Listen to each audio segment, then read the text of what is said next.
Hello everyone, welcome to JRF Adda. आप सभी लोग अच्छे से जानते हैं कि यूजीसी नेट एग्जामिनेशन के लिए प्रिपेयर करने वाला हर वो एस्पिरेंट जो असिस्टेंट प्रोफेसर बनना चाहता है, उसको मैंने कल भी एक शॉर्ट वीडियो के जरिए ये समझाया था कि जून से पहले मार्च की तैयारी कर। और वो मैंने इसलिए बोला था क्योंकि आपको पता है कि आपके मार्च एग्जामिनेशन को देखा जाए तो बड़े बड़े सेट एग्जामिनेशन जो बहुत टाइम बाद हो रहे हो, ऐसे सेट एग्जामिनेशन लिस्ट किए गए हैं।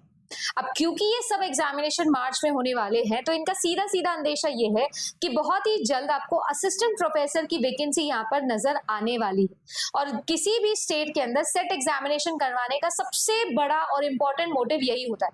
यूजीसी नेट बहुत रेगुलर है, देखो लगातार जो है वो आपका हर 6 महीने में ये एग्जाम हो जाता है, पर इसके लिए सेंट्रल लेवल पर असिस्टेंट प्रोफेसर की वैकेंसी निकलने का हमें इंतजार करना पड़ता है। बट सेट एग्जामिनेशन का फायदा ये होता है कि अगर मान लो झारखंड में सेट एग्जामिनेशन 26 साल बाद ही करवा रहे हैं, तो इसीलिए करवा रहे हैं क्योंकि वहां पर एपी निकलेगा। अगर महाराष्ट्र सेट देखोगे तो तुरंत एपी वैकेंसी निकलती है। एमपी के अंदर सेट एग्जाम मार्च में होने वाला है, एमपी के असिस्टेंट प्रोफेसर नोटिफिकेशन ऑलरेडी आपके सामने है। असम आप लोगों के लिए, इसके अलावा मैं बोलूं तो आंध्र प्रदेश, ऐसे बहुत सारे सेट एग्जामिनेशन है जो आप लोगों के लिए लिस्टेड है। जम्मू एंड कश्मीर में सेट एग्जामिनेशन हुआ, असिस्टेंट प्रोफेसर वैकेंसी आपके सामने है। तो इस तरीके से मैं आप लोगों को आज ये बताने आई हूँ कि कैसे जून से पहले मार्च की तैयारी करना आपके लिए जरूरी है। और ये जो आप लोगों की तैयारी है, इसके लिए अब आपके पास ज्यादा समय बचा नहीं है। आप सभी लोगों को अगर मैं बताऊं तो लगभग आपके पास में जो है वो, अगर आप झारखंड के लिए तैयारी करो, झारखंड सेट के लिए, तो आपके पास में क्या 50 दिन होंगे, 60 दिन होंगे मैक्सिमम, क्योंकि 29 को तो पेपर ही होने वाला है। अगर आप एमपी सेट के लिए प्रिपेयर कर रहे हो तो आपके पास में 30 से 35 दिन बचे हैं। इस तरीके से अगर आप नोटिस करोगे तो आपके पास में अब ज्यादा समय नहीं, मैक्सिमम आपके पास में 50 से 60 दिन जो है वो एग्जामिनेशन के लिए बचे हुए हैं। तो अब आप इनको कैसे यूटिलाइज कर सकते हो वो आज इस वीडियो में मैं आपको बता रही हूँ। कहाँ से आप तैयारी कर सकते हो, कैसे आप पढ़ सकते हो, ये भी मैं आपको बता दूँ। सबसे पहले तो अगर आप सभी लोग चैनल पर नए हो तो मैं आप लोगों को बता दूं कि जेआरएफ अड्डा चैनल के ऊपर मैं डेली आप सभी लोगों के लिए जो है वो क्लासेस लेकर आती हूँ फॉर पेपर 1 एंड पेपर 2। अगर आप मेरे साथ में पढ़ना चाहते हो, कंप्यूटर साइंस के साथ में पढ़ना चाहते हो, तो आप लोगों के लिए कंप्लीट प्रीमियम बैच भी होता है। UGC net examination paper 1 and paper 2 के साथ साथ set examination paper 1 and paper 2 भी आपका कवर हो जाता है। सारी क्लासेस जो है वो लाइव होती है आपके लिए। 12 महीने का इसका पैकेज एक्टिवेट होता है। 10 साल के previous year question of NET and SET and all the mock test के साथ साथ स्टडी प्लानर, सब कुछ आपको अवेलेबल होता है ऑन जेआरएफ अड्डा एप्लीकेशन। आज मैं आप लोगों को ये भी बताने वाली हूँ इस वीडियो के अंदर कि किस तरीके से जो है वो आप लोग सेट के लिए अगर स्पेसिफिकली काम करना चाहते हो तो आपको टारगेट सेट करना होगा। आपको सबसे पहले तो ये समझना होगा कि जो सेट एग्जामिनेशन आप लोगों के होते हैं ना, सेट एग्जामिनेशन जो है वो आपके एक्चुअली में यूजीसी नेट एग्जामिनेशन का ही सबसेट है। अगर आप सभी लोगों ने सिलेबस कंपेयर किया हो तो सब कुछ एकदम सिमिलर होता है।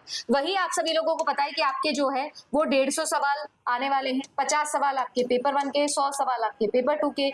इसमें भी कोई नेगेटिव मार्किंग नहीं होती है। ये पेपर 1 आप लोगों का और ये आप लोगों का सब्जेक्ट यानी आपका पेपर 2 होने वाला है। सिर्फ और सिर्फ एक चीज याद रखना कि अगर यूजीसी नेट में लेवल 1 के क्वेश्चन आते हैं तो इसमें लेवल 1 से थोड़े कम ही क्वेश्चन जो है वो आपको देखने मिलेंगे। ऐसा मैं बोल सकती हूँ 95% पेपर का। 5% अगर मैं बात करूं तो ये जो आप लोगों का पेपर है ना, ये बहुत ही ज्यादा आउट ऑफ द बॉक्स बनता है। यानी कि कुछ ऐसे क्वेश्चंस इसके अंदर पूछे जाते हैं जो क्वेश्चंस आप सभी लोगों के लिए बिल्कुल नए पैटर्न पर होते हैं। जैसे महाराष्ट्र सेट वो पहला सेट एग्जामिनेशन था जहां पर लॉजिकल रीजनिंग में एसपीएम जैसे सवाल पूछे गए। उसके बाद यूजीसी नेट में भी वो सवाल पूछे जाने लग गए हैं। तो 5% स्कोप आप इसको छोड़ दीजिए। अब अगर मैं आप लोगों से कट ऑफ की बात करूं या टारगेट स्कोर की बात करूं ना, जब आप स्ट्रैटेजी बना रहे हो तो सबसे पहले आपको आपका टारगेट स्कोर पता होना चाहिए। मुझे ऐसा लगता है कि अगर आप सभी लोग सेट की तैयारी कर रहे हो, असिस्टेंट प्रोफेसर एग्जामिनेशन के लिए आपको जाना है इसके बाद, तो 300 में से मुझे ऐसा लगता है कि आप सभी लोगों को 220 नंबर जो है वो टारगेट करने चाहिए। चाहे आप किसी भी सब्जेक्ट से बिलोंग करते हो, अप्रोक्सीमेटली इतना जो है वो आप सभी लोगों को स्कोर करना चाहिए। ये चीज जो है ये आप सभी लोग जो है वो याद रखिएगा कि आपको सेट एग्जामिनेशन में और ज्यादा हायर जो है स्कोप वो लेना चाहिए है, वो टारगेट करना चाहिए। और यहाँ पर आपको आपके पेपर 1 नहीं, आपके पेपर 2 पर और ज्यादा एम्फेसाइज करना चाहिए, क्योंकि जैसा मैंने बोला सेट के तुरंत बाद एपी वाई एग्जामिनेशन आने वाला है, तो आपको अपने पेपर 2 पर कैपिटलाइज करना चाहिए। पेपर 2 को और ज्यादा डेप्थ में पढ़ना चाहिए। पेपर 1 तो ऑफ कोर्स है ही, तो आप पेपर 1 को अगर पढ़ना चाहते हो तो मैं आपको ये बोलूंगी कि आप यूजीसी नेट के जो है वो एटलीस्ट 10 साल के प्रीवियस ईयर क्वेश्चन ले लो और उनको आप सभी लोग अच्छे से सॉल्व कर लो। अगले 30 दिन में तो आप बेस्ट ये चीज कर सकते हो, या आप इसके साथ साथ जो सेट के आपके प्रीवियस ईयर क्वेश्चन है ना उनको सॉल्व कर लो। अब मैम ये कहाँ से मिलेंगे, तो मैंने जेआरएफ अड्डा एप्लीकेशन के ऊपर इग्निशन बैच से या 10 साल के प्रीवियस ईयर बैच के तौर पर एक नया बैच बनाया हुआ है। इसमें आपको पिछले 10 साल के सारे प्रीवियस ईयर जो है वो एक जगह सॉल्व मिल जाएगा, ऑल रिकॉर्डेड बैच मिल जाएगा, ताकि आप अपने पेज पर एक दिन में 4 क्लास भी देखना चाहो तो भी देख सकते हो। ठीक है ना, तो ये अलग से भी आप ले सकते हो और जेआरएफ अड्डा एप्लीकेशन ये आपको मिल जाएगा। ठीक है ना, कोई दिक्कत नहीं है। अगर मैं पेपर 2 की बात करूं तो पेपर 2 के अंदर भी यस आप प्रीवियस ईयर क्वेश्चन के बेसिस पर जा सकते हो, बट स्टिल मैं आपको ये कहूंगी कि पेपर 2 के अंदर आप लोगों को कॉन्सेप्ट क्लैरिटी पर और ज्यादा मेहनत करनी चाहिए, क्योंकि ये जो पेपर है ना आप लोगों का, ये पेपर आपकी एक बॉर्डर लाइन है एपी वाले एग्जामिनेशन के लिए। अब वहां पर 2 पेपर होंगे आप ही के सब्जेक्ट के, एक पेपर 2 और पेपर 3, तो वहां पर आपको ये याद रखना है कि यहाँ पर पीवाईक्यू केवल से काम नहीं चलेगा, उससे एडिशनल कॉन्सेप्ट क्लैरिटी जो है ना वो आप सभी लोगों को पढ़नी चाहिए। और इसी के लिए मैंने आप लोगों के लिए सेट एग्जामिनेशन के लिए स्पेसिफिक, आपका चाहे एमपी सेट हो, झारखंड सेट हो, उसके लिए अलग से जो है वो एक रिकॉर्डेड बैच बना दिया है। ठीक है, और ये क्योंकि सिलेबस बिल्कुल सिमिलर है तो ज्यादातर बच्चे जो अब लाइव बैच ऑब्वियसली नहीं ले सकते हैं क्योंकि उनका एग्जामिनेशन ही आ गया, तो उनके लिए मैंने जो है वो एक रिकॉर्डेड बैच बनाया। अब जो भी मैंने आपके पिछले 1 साल के अंदर यूजीसी नेट वाले बैच में या सेट वाले बैच में जो भी चीजें पढ़ाई थी उनमें से क्यूरेट करके स्पेशली मैंने एक रिकॉर्डेड बैच बनाया, जो भी आपको जेआरएफ अड्डा एप्लीकेशन पर देखने मिल जाएगा। जेआरएफ अड्डा एप्लीकेशन पर जाकर आप वो कोर्स ले सकते हो, वो आपको मिल जाएगा बिल्कुल हाफ प्राइस में। जो लाइव प्राइस होती है, लाइव बैच की प्राइस होती है, ऑब्वियसली वो मैं आपसे नहीं डिमांड कर सकती हूँ, उसकी जस्ट हाफ प्राइस 50% ऑफ पर ये बैच मैं आपको दे रही हूँ, ताकि आप अगले 30 दिन 40 दिन 60 दिन के लिए इस बैच से एटलीस्ट कॉन्सेप्ट क्लैरिटी कर सको। और इसकी वैलिडिटी भी कम नहीं की जाएगी, वैलिडिटी आपकी पूरी 6 महीने की रहेगी। ऐसे नहीं कि 30 दिन बाद पेपर है तो 30 दिन नहीं, क्योंकि जैसा मैंने कहा अगर आप एपी के लिए भी पढ़ना चाहते हो तो भी आपके पास ये बैच आपका अवेलेबल रहेगा, तो इसकी वैलिडिटी जो है वो 6 महीने की रहेगी। जैसा मैंने कहा डिवीजन करिए, इनके लिए पीवाईपी पे फोकस करिए और इनके लिए कॉन्सेप्ट वाले वीडियोस पर फोकस करिए। इसी के साथ टारगेट करो कि आप लोग जो है वो 210 220 के आसपास नंबर ला सको, irrespective of whatever subject you are preparing for. अब ये बारी आ जाती है कि आपका जो सेकेंड स्टेप होगा वो क्या होगा, वो होगा मॉक टेस्ट का। अब जितना हो सकता है आप उतने मॉक टेस्ट जो है वो आपको देने हैं। अब मॉक टेस्ट के अंदर हमेशा याद रखिएगा कि जो आप लोगों के लास्ट के 15 डेज होते हैं ना, उन सब पर आपको ज्यादा फोकस करना चाहिए। अगर आप फ्रेशर हो, सिर्फ सेट के लिए प्रिपेयर कर रहे हो, तो अगर आपने यूजीसी नेट के लिए प्रिपेयर किया है, कभी यूजीसी नेट एग्जामिनेशन दिया है, तो मैं ये कहूंगी कि आपको अगले 30 दिन रोज एक मॉक टेस्ट देना चाहिए और फिर उसको एनालाइज करना चाहिए कहां पर आप मिस्टेक कर रहे हो। ठीक है, मॉक टेस्ट भी आपके पास में जेआरएफ अड्डा एप्लीकेशन पर अवेलेबल है। सिर्फ पेड नहीं, मैं फ्री रिसोर्स भी आपको बता देती हूँ।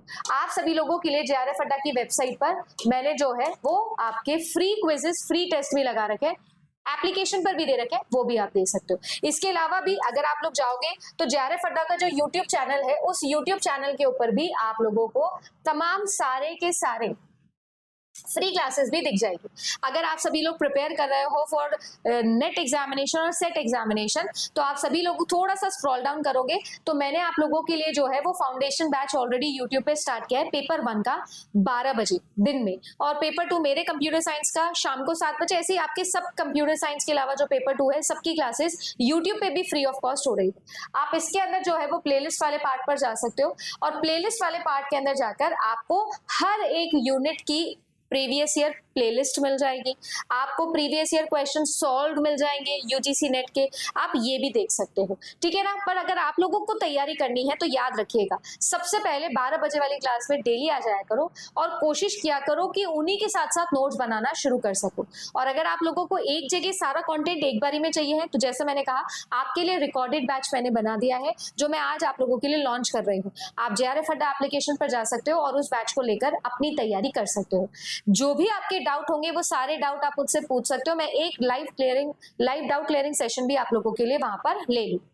उम्मीद करती हूँ कि आप सभी लोग अपनी जो तैयारी है उसको प्रोग्रेसिवली लेके जाओगे, और क्योंकि आपके पास अब ज्यादा समय नहीं बचा है तो अभी से आज से वो स्टेप आपको लेना पड़ेगा, आपको करना ही चाहिए, क्योंकि इसके तुरंत बाद एपी की वैकेंसीज आएंगी और उसमें हम लोगों को सिलेक्शन लेना है। उम्मीद करती हूँ कि वीडियो आपके काम का होगा। कमेंट सेक्शन में अपना डाउट जरूर लिखिएगा। वीडियो अच्छा लगा तो लाइक जरूर करिएगा, और अगर आपने अभी तक जेआरएफ अड्डा यूट्यूब चैनल को सब्सक्राइब नहीं किया है तो do consider subscribing the channel. आपके पास में 10,000 से ज्यादा फ्री कंटेंट वीडियोस भी, जाकर देखो, अच्छी तैयारी करो, और कोई सजेशन है तो कमेंट सेक्शन में जरूर बताओ। धन्यवाद।